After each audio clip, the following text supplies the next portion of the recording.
There are three main things that the world is grappling with, and more especially post this pandemic, COVID-19.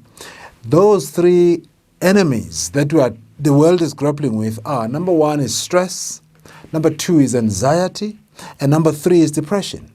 Now, how do you go about, facing our day-to-day challenges with these three main enemies that we are faced with? So it means for you to make it towards your dreams and for you to really make it in life, you need to be able to develop skills to deal with these three things.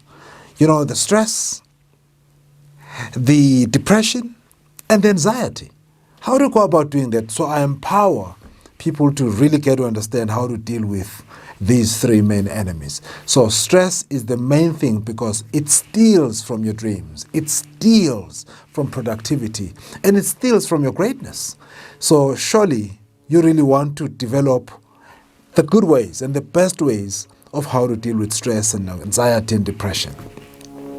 And if you understand how the brain works, it helps you really to face these with courage and with that enthusiasm.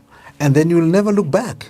And that will make you a better person that will move on and become the best version of yourself.